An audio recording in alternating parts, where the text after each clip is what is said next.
Boa noite. George Bush e Mikhail Gorbachev deverão discutir a crise no Golfo Pérsico numa cimeira na Finlândia dentro de uma semana. A cimeira é a única certeza de um dia em que só chegam ecos de incertezas do Médio Oriente. Em Bagdá, angústia de mais de 200 mulheres e crianças ocidentais que Saddam Hussein promete libertar ainda hoje. Em Amman, desespero de Pérez de Calhar, que não consegue avançar nas conversações com o Ministro dos Negócios Estrangeiros do Iraque. Sinais de que a crise está para durar e, ao que parece, vai dar ainda tempo para que os presidentes americano e soviético troquem ideias sobre o que fazer para travar Saddam Hussein. E George Bush parecia preocupado há poucas horas quando anunciou a cimeira de Helsínquia. Well, I have a brief announcement that I'd like to make, and that is that President Gorbachev and I will meet on Sunday, September 9th in Helsinki to discuss international and bilateral matters. I spoke with President Koivisto of Finland this morning, and I believe the Soviets made a similar approach to President Koivisto to secure the final arrangements.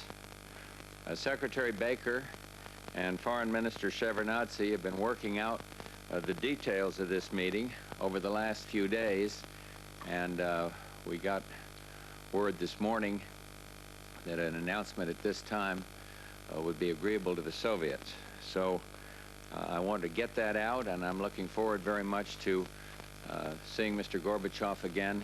We have many matters to discuss. There is no special agenda relating to the Middle East. Nobody's doing any negotiating or anything of that nature. When President Gorbachev was here, he and I agreed that it would be useful to have periodic meetings without casting him in the vein of a summit, and that's exactly what this meeting is about, and I will be delighted to see him again, and we have many subjects to discuss. Mikhail Gorbachev sai da sombra na crise do Golfo, um argumento que bem poderá ser utilizado por George Bush na guerra de nervos que está a travar com Saddam Hussein. Já o presidente iraquiano continua a servir-se do trunfo que considera mais eficaz, os reféns ocidentais retidos no Iraque. E o dia tem sido de grande tensão para mais de 230 mulheres e crianças que tinham prometido para hoje a saída de Bagdá. Mas o seu destino está sujeito aos avanços e recuos da estratégia diplomática iraquiana. São 237 mulheres e crianças retidas em Bagdá. Esperam poder sair ainda hoje do Iraque. Tudo indicava que 3 aviões, 2 Boeing 747 e um 727, as transportariam para Amman, na Jordânia, e ainda Paris, Londres e Washington. Mas a situação complica-se. Os voos foram cancelados. As mulheres e crianças continuam a entrar e sair dos autocarros de transporte para os aviões sem que lhes seja dada qualquer explicação. E nada parece estar próximo de ser resolvido. Continuam a ser reféns ocidentais no Iraque, retidas em Bagdá. Um compasso de espera que poderá ter como objetivo dar mais tempo a Saddam Hussein.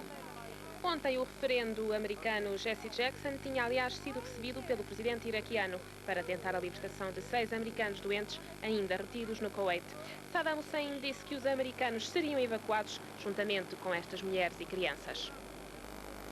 Uma libertação que tem estado a ser conjugada por Bagdá com as conversações entre Pérez de Calhar e Tarek Aziz na capital jordana. Mas, ao que parece, não se registaram avanços nas negociações de hoje entre o secretário-geral das Nações Unidas e o ministro dos Estrangeiros do Iraque. Boa noite, Artur Albarrán. Ainda não foi hoje que se encontrou uma saída para a crise no Golfo. Boa noite, senhores espectadores, e boa noite, Vasco Trigo. Foi um verdadeiro balde de água fria. Os jornalistas ficaram presos a este encontro, literalmente, todo o dia, porque a qualquer momento poderia ser feito um anúncio. Durante a tarde chegou a correr rumor de que um mini plano de paz estava quase encontrado entre Tarek Aziz e Pérez de Cuéllar, mas o final do encontro foi para toda a gente, há minutos, um verdadeiro balde de água fria, como eu disse no princípio. Acontece que Tarek Aziz saiu, explicou aos jornalistas que este conflito terá que encontrar uma saída árabe. Uma solução árabe é uma questão em que Bagdá insiste desde o princípio da crise, ligando a Palestina e o Líbano à resolução do problema do Kuwait, coisa que, como é sabido, é, enfim, completamente inaceitável para o presidente Bush, para a primeira-ministra britânica e, sobretudo, para o Conselho de Segurança das Nações Unidas, que como se sabe, votou a retirada incondicional do Iraque do Kuwait. Então Artur Albarrán, parece então que o Tariq Aziz, ao ir para aí com essas condições, já sabia que elas não podiam ser aceitas. Ele quis o quê com este encontro? Quis ganhar tempo? Eu penso que ele quer ganhar tempo. Ele diz que quer explicar melhor a sua posição. Mas a verdade é que não é só ganhar tempo que o Iraque pretende. O Iraque pretende, de facto, ganhar esta questão. O presidente Hussein, ao brincar com os reféns, como fez hoje, por exemplo, depois de anunciar a sua saída, ter metido as pessoas em autocarros, depois tornado a tirar e terem regressado ao seu hotel quando, enfim, o maior esforço diplomático que se poderia pensar fazer estava no momento a desenrolar-se em Amman, é um indicativo de que Saddam Hussein não está disposto a ceder.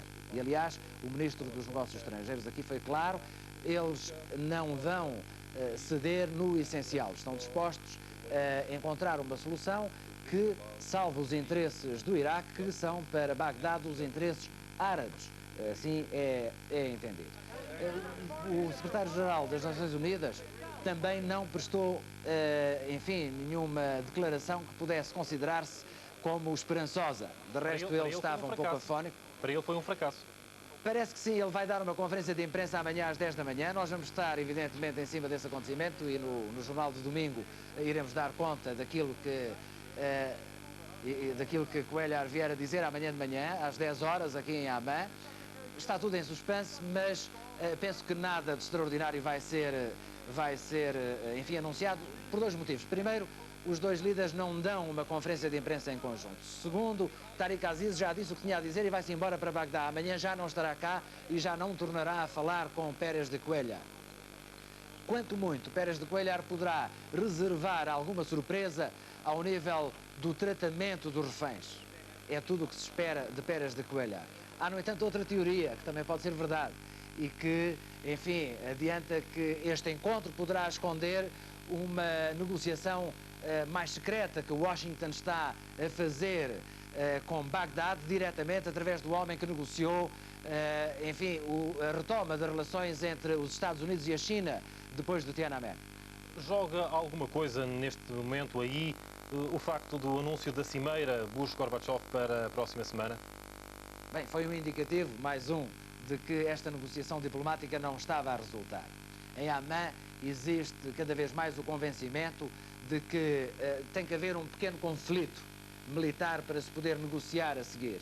Esta é a ideia que existe aqui e, sobretudo, esta ideia ganha hoje mais força depois deste anúncio do encontro futuro entre George Bush e o presidente Gorbachev no próximo domingo, porque a União Soviética parece estar muito preocupada com a concentração militar dos Estados Unidos nesta zona, que, como se sabe, enfim, faz um pouco, põe um pouco em causa o balanço estratégico entre as duas superpotências. E isto é um indicativo de que os Estados Unidos não estão para retirar, porque se estivessem, um telefonema chegava para acertar pormenores e, enfim, outros canais diplomáticos também. Não era necessário esta mini-cimeira em Helsínquia no próximo domingo. Acredita-se então aí que vai mesmo haver guerra, isto é, vai mesmo haver conflito militar? Não se sabe é de que lado, qual o lado que vai avançar primeiro?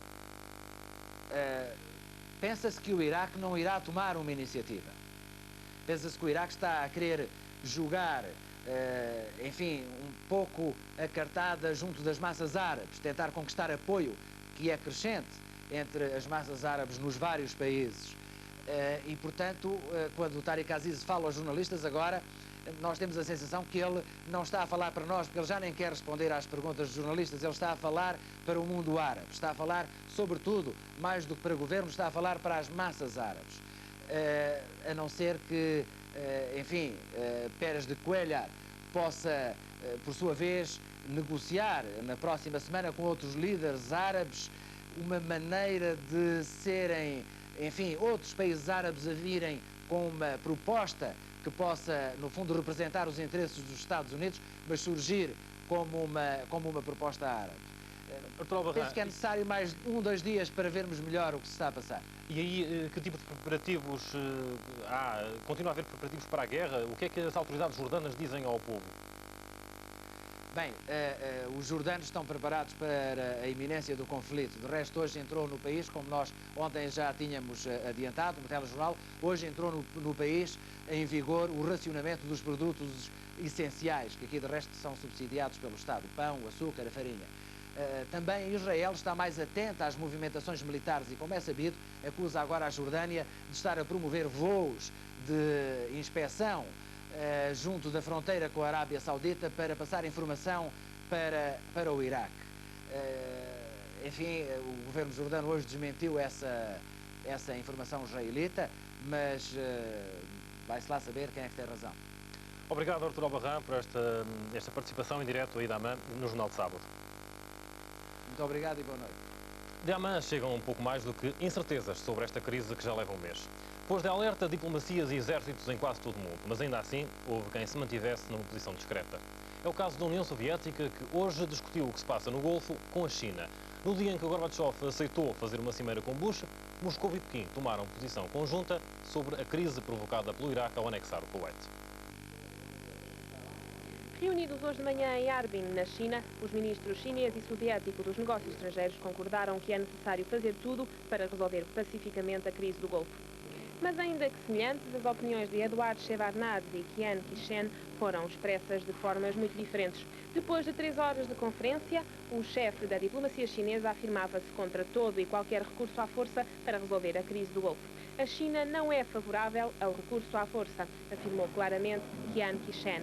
Eduard Shevardnadze não foi tão longe. O ministro soviético dos negócios estrangeiros reafirmou apenas a identidade de pontos de vista entre Pequim e Moscou, numa atitude que é encarada nos meios diplomáticos como pouco clara. Será que é de facto uma posição pouco clara, Carlos Filho? Parece-me que a União Soviética e a China limitaram-se a sublinhar a posição que tiveram desde o início deste conflito, que é de esgotar as virtualidades da diplomacia antes de se chegar a um eventual conflito. É isto que foi sublinhado, tem sido essa a posição dos dois países desde que o Iraque invadiu o Kuwait. De facto, desde a invasão, ao longo deste mês, a União Soviética teve uma atuação muito discreta. A que é que se pode ficar a dever essa atuação discreta? É compreensível, a União Soviética está numa profunda crise económica, aliás, a perestroika é o resultado disso mesmo. Tudo aquilo a que assistimos nos últimos 5 a 6 anos prova. A União Soviética é uma grande potência com grandes dificuldades e está na iminência, inclusive, de se tornar numa potência de segunda ordem, numa potência do terceiro mundo, se quisermos. E isto isso aconteceu aqui também. A União Soviética como que deixou os Estados Unidos assumirem a liderança do Exatamente. Ocidente. Aliás, não seria compreensível para a opinião pública soviética, que hoje em dia existe e que é um fator com que os políticos do Kremlin têm que contar, não seria compreensível que a União Soviética se lançasse agora numa operação militar fora das suas fronteiras, tanto mais que há problemas até internos para a própria intervenção dos próprios militares soviéticos, predominantemente russos, nas zonas de conflito, como o Cáucaso ou o Báltico. Já hoje em dia, as mães dos soldados russos organizam manifestações de protesto junto ao Kremlin por essa intervenção, e há uma tendência generalizada dentro da União Soviética para exigir que os soldados de cada república prestem serviço militar predominantemente dentro das fronteiras dessa república. Seria pouco compreensível agora que a União Soviética se envolvesse numa operação militar no Golfo. No entanto, querendo sublinhar a diferença da sua política externa em relação ao passado, o Kremlin não deixou, desde o início desta crise, de frisar que dentro do quadro das decisões que viessem a ser tomadas pelas Nações Unidas, aí sim Moscou poderia assumir algumas responsabilidades e enviar eventualmente, simbolicamente, alguns vasos de guerra para o Golfo, no caso de haver a formação de forças especiais das Nações Unidas para dar cumprimento ou para fazer cumprir as decisões em relação ao Iraque. Não pensas que esta convocação de uma cimeira, de um encontro entre Bush e Gorbachev, não representa uma iniciativa, uma tentativa de George Bush de, enfim, puxar Gorbachev para a primeira linha?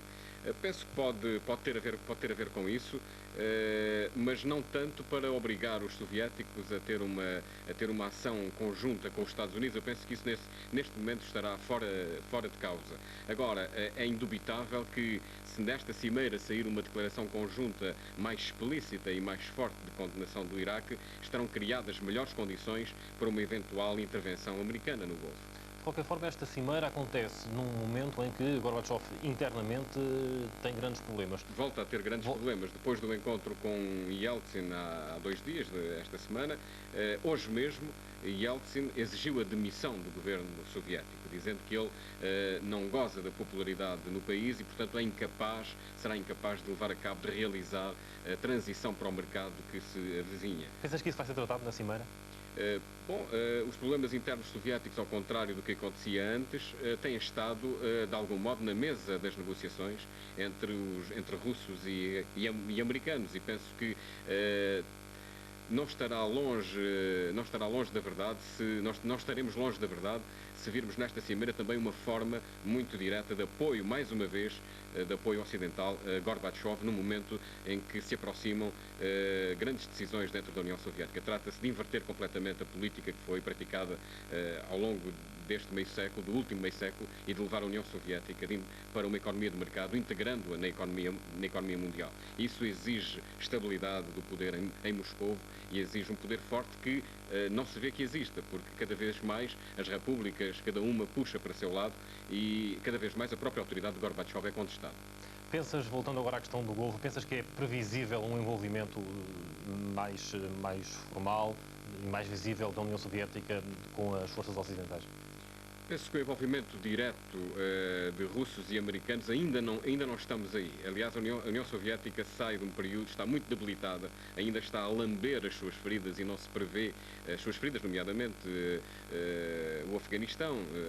Há um síndrome dentro da União Soviética, tal como existiu em relação ao Vietnã nos Estados Unidos, e não penso que ainda que estejam criadas as condições para isso. Ainda é cedo. No entanto, há uma vontade, penso que é mútua, das superpotências, se é que ainda podemos falar em superpotências, de não deixar as coisas evoluírem de maneira caótica, sobretudo quando se saiu de um período de Guerra Fria em que o poder era bipolar, havia 2 grandes centros de poder no mundo e as coisas estavam mais ou menos controladas.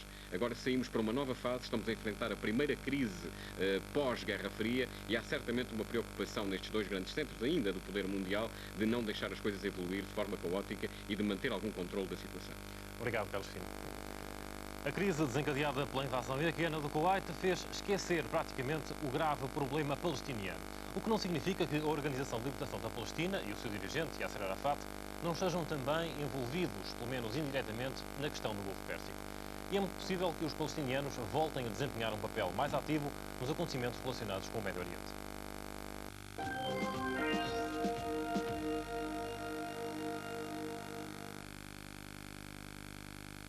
Ao apoiar o Iraque na crise do Golfo Pérsico, o dirigente da Organização de Libertação da Palestina, Yasser Arafat, prejudicou a sua causa, segundo observadores internacionais. Tendo a invasão iraquiana do Kuwait relegado para segundo plano a questão palestiniana, Arafat apresentou na passada quarta-feira um plano de paz para a crise do Golfo. Plano destinado a abranger diferentes conflitos no Médio Oriente. Efetivamente, a par do fim das sanções contra o Iraque, as propostas de Arafat previam ainda a retirada das forças estrangeiras, incluindo dos territórios árabes ocupados por Israel, um dos aspectos mais sensíveis do problema da Palestina.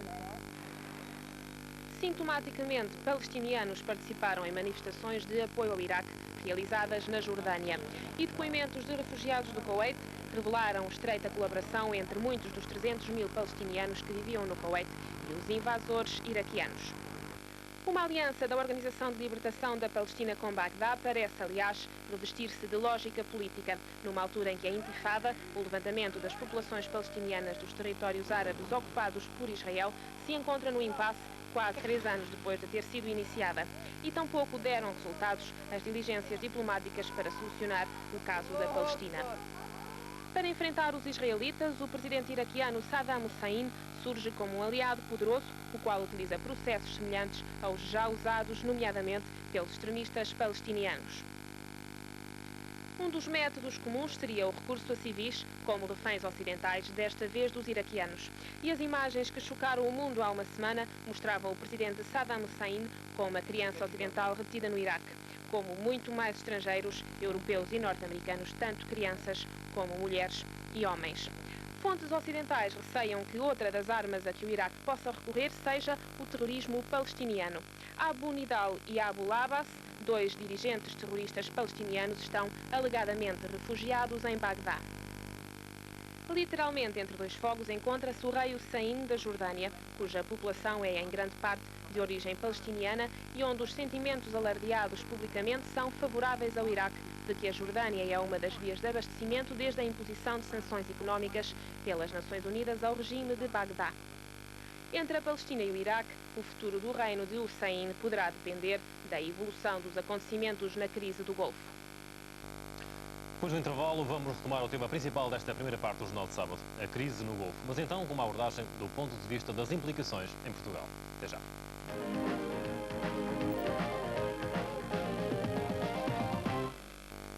A crise do Golfo ocupou a classe política praticamente toda a semana. Depois do governo ter concedido facilidades aeroportuárias aos Estados Unidos, a grande questão de fundo era saber de que forma deveria Portugal envolver-se nas ações militares de bloqueio ao Iraque.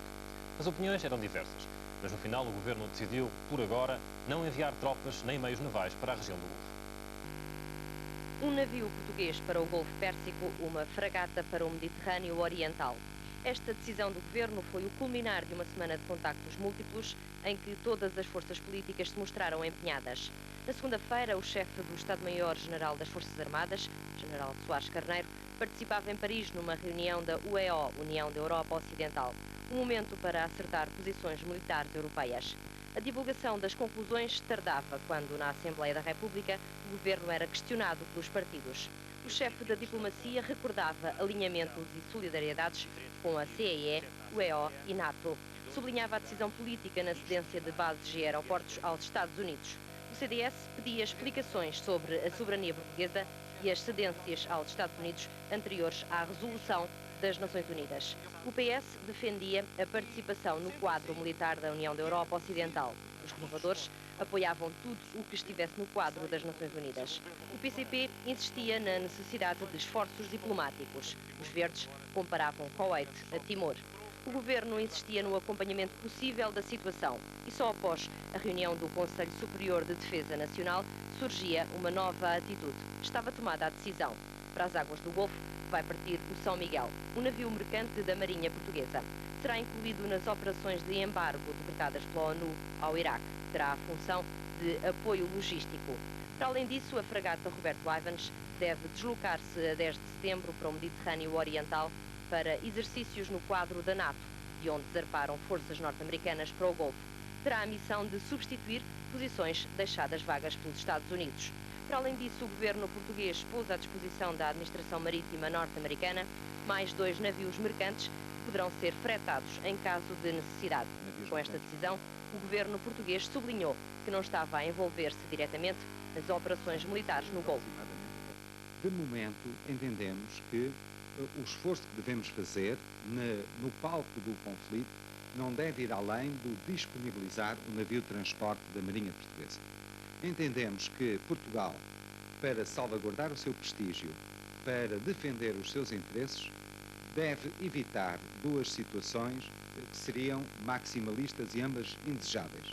Não se deve pôr em bicos de pés, nem se deve furtar às suas responsabilidades e às atitudes que justifiquem a defesa do prestígio de Portugal do mundo. E esta tomada de atitude do governo português já teve o apoio do principal líder da oposição. Jorge Sampaio deixava-o explícito numa entrevista à RTP Açores. Portugal tem os seus aliados, tem as suas políticas, estão em causa, digamos assim, questões internacionais do maior relevo, princípios da maior importância, e eu penso que se mantiver o quadro único, aliás, que concebo como possível, da aplicação das deliberações das Nações Unidas, que a decisão do governo é acertada. A base das Lajes, para além de Santa Maria e Montijo, são locais que neste momento estão à disposição das forças norte-americanas no trajeto entre o Atlântico e o Golfo. A decisão do governo teve certamente em conta a realidade das Forças Armadas Portuguesas. Um efetivo de mais de 65 mil militares assegura as missões que estão confiadas à Marinha, ao Exército e à Força Aérea. Brigada Mista Independente em exercícios. Concentra cerca de 5 mil homens. Está preparada para missões em território nacional ou no âmbito da Aliança Atlântica. É a mais moderna do Exército Português. E este é o ramo das Forças Armadas que junta maior número de efetivos a longa distância da Força Aérea ou da Marinha. são mais de 34 mil elementos no serviço atual. E na preparação dada aos soldados que integram este serviço estão 7.900 elementos do quadro permanente do Exército. Espalhados pelos quartéis do país, os soldados exercitam a sua capacidade militar com muito do equipamento que restou da guerra em África. É que grande fatia do orçamento militar é destinada às despesas com o pessoal. E em relação a grande parte dos países da Europa e da NATO, a distância a nível de equipamento militar não é curta. Ao dispor do Exército estão 80 carros de combate que deverão ser modernizados. Também em estudo está a substituição da espingarda automática G3. Em termos operacionais, para além da Brigada Mista, o Exército dispõe ainda de 3 brigadas ligeiras de infantaria, uma brigada de forças especiais e 2 agrupamentos. A Marinha Portuguesa, após o abandono das operações africanas, manteve a atuação no quadro de exercícios da NATO. Para além disso, fiscaliza as águas territoriais portuguesas, a pesca e exerce missões de serviço público. Detém no quadro permanente cerca de 8.000 elementos, para além de 1.400 fuzileiros. No serviço de efetivos normais, inclui, além dos 1.300 fuzileiros, 4.200 oficiais e praças. Opera com 4 fragatas, 10 corvetas e 3 submarinos. No horizonte, aguardam-se as 3 fragatas Meco de fabrico alemão, que deverão estar equipadas para atuar num ambiente de múltipla ameaça. Na Força Aérea, aguardam-se os caças F-16, novos aviões de fabrico americano, que devem chegar nos próximos 2 anos. Para já dispõe essencialmente dos polémicos A-7 Corsair e dos aviões de transporte C-130. Equipamento adquirido ao abrigo das contrapartidas financeiras concedidas a aliados em território nacional. Nos quadros da Força Aérea existem mais de 5.000 elementos, enquanto no serviço de efetivos normal estão 5.444. Para os próximos anos e num plano de reequipamento, está em estudo uma nova lei de programação militar. Em causa está a necessidade de adaptar as Forças Armadas às novas realidades que se apresentam. Se há ponto estratégico no Atlântico, é a base das lajes na Ilha Terceira. Uma vez mais, nesta crise, ficou provado que, ao contrário de algumas perspectivas mais pessimistas, os Açores continuam a ter um importante valor estratégico. Para os aliados ocidentais e especialmente para os Estados Unidos, que utilizam a base nos termos de um acordo assinado com Portugal. Num memorando há anos preparado para o secretário da Defesa dos Estados Unidos da América, afirmava-se a dado passo que a importância de Portugal derivava, em primeiro lugar, da importância da base nos Açores e, em segundo lugar, da sua qualidade de membro da NATO. Este parecer, reforçado muitas vezes, veio ainda no ano passado a ser novamente confirmado pela Foreign Affairs House of Representatives dos Estados Unidos da América. Foi ele que justificou o programa de assistência financeira e militar a Portugal no ano fiscal 90-91. A importância dos Açores é classificada como vital para os Estados Unidos, o que determina a utilização do arquipélago, tendo em vista 2 finalidades principais. A primeira é a guerra antissubmarina. Segundo esse parecer, os Açores, em virtude da sua posição geográfica, torna as forças, as unidades da guerra antissubmarina dos Estados Unidos aptas a fazerem a vigilância daquela faixa de mar de 4.000 milhas que liga a Europa com os Estados Unidos. À vigilância antissubmarina junta-se a base para a aviação militar no trânsito Europa-Estados Unidos-Europa. Os Açores continuam a ser extremamente importantes para a projeção de forças por parte dos Estados Unidos da América, não só, neste caso específico, obviamente, para o Golfo Pérsico, no entanto, não só o problema podia suscitar também a intervenção norte-americana no Norte de África, e quem diz Norte de África diz no Sul da Europa. Ou no Médio Oriente, como é agora o caso. Este conflito veio desmentir algumas vozes mais céticas, que temiam ver a importância geoestratégica dos Açores diminuída pelas mudanças no leste europeu. E essa importância, assentando na base das lajes, é muito mais do que isso. É uma rede de infraestruturas que passa pelo porto de Ponta Delgada, pelo aeroporto de Santa Maria e o controle aéreo do Atlântico para colocação e reforço das forças americanas.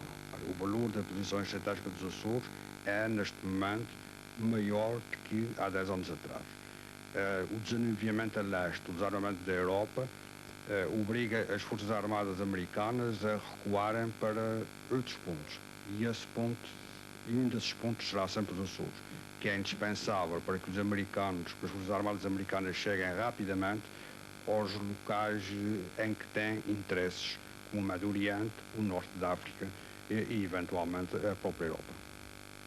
Até que ponto esta posição do arquipélago, uma vez mais realçada no presente conflito, poderá beneficiar da necessidade americana é o que veremos no próximo acordo da Base das Lajes, cujas conversações prévias decorrem atualmente. Uma coisa é certa: a opinião generalizada dos açorianos é que as contrapartidas ficam aquém das nossas potencialidades e que é este o momento de exigir mais. Praticamente toda a classe política portuguesa e os órgãos de soberania estiveram esta semana ocupados na discussão do envolvimento português na crise do Golfo. E a decisão final do Governo, embora não tenha recolhido consenso, não parece desagradar totalmente aos vários setores